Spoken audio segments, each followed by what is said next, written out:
ఈరోజు ఈరోజు పెసరట్టు ఇన్స్టెంట్ పెసరట్టు ఎలా చేయాలో చూపిస్తున్నానండి. చూడండి, ఈరోజు ఇన్స్టెంట్ పెసరట్టు ఎలా చేయాలో చూపిస్తాను. చూడండి, దీనికి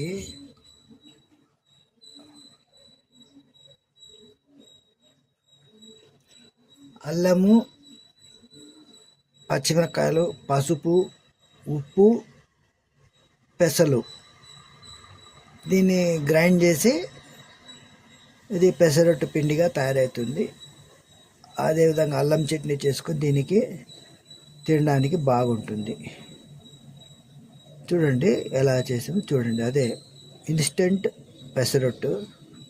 దీనికి కావాల్సినవి పచ్చిమిరపకాయలు, అల్లము, ఉప్పు, పసుపు, పెసులు. చూద్దామండి, గ్రైండ్ చేసి తర్వాత చూపిస్తాను. ఇదండి,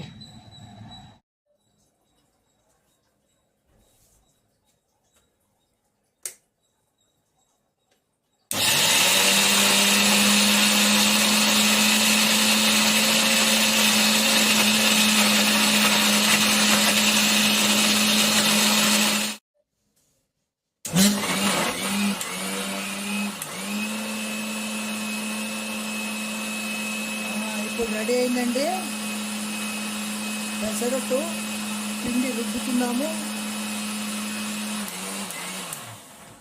రెడీ అయిపోయిందండి పెసరట్టు.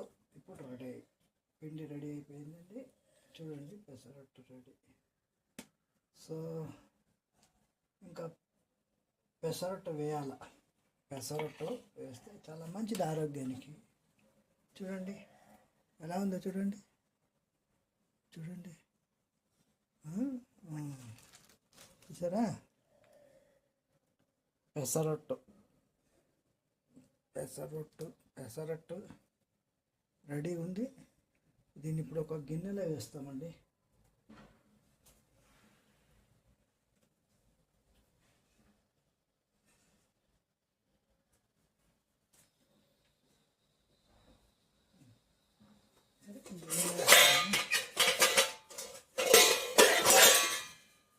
గిన్నెలో వేస్తున్నానండి. ఈ గిన్నెలో వేస్తున్నాను. చూడండి.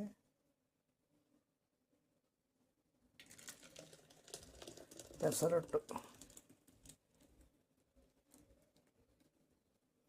చూసారా?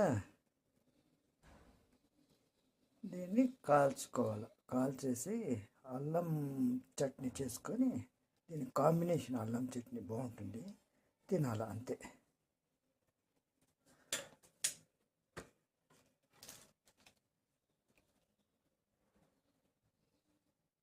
ఆరోగ్యానికి రుచికరమైన పెసరట్టు. రుచికరమైన పెసరట్టు చేస్తున్నాను చూడండి. ఇప్పుడు నూనె కొంచెం ఎక్కువ వేస్తున్నాను, ఎందుకంటే టేస్ట్ కోసము. ఆ తర్వాత ఉల్లిపాయలు వేస్తున్నాను చూడండి. దీనికే చట్నీ అవసరం లేదండి, ఎందుకంటే పచ్చిమిరపకాయలు వేసాము, అల్లం వేసాము, ఉప్పు వేసాము. కావున పచ్చిమిరపకాయలు అవసరం లేదు, చట్నీ అవసరం లేదు. సో చూడండి, ఈరోజు పెసరట్ట మీరు కూడా ఈ విధంగానే చేసుకొని తినండి.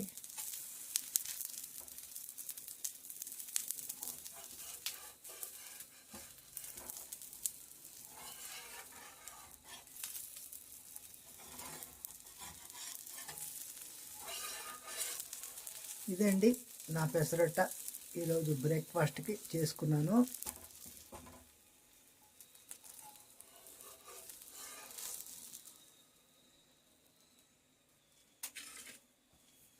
Thank you for watching.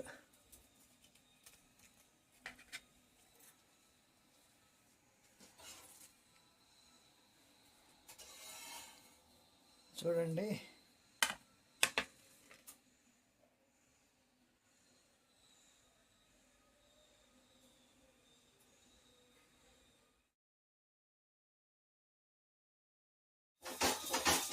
Bye అండి. Bye bye.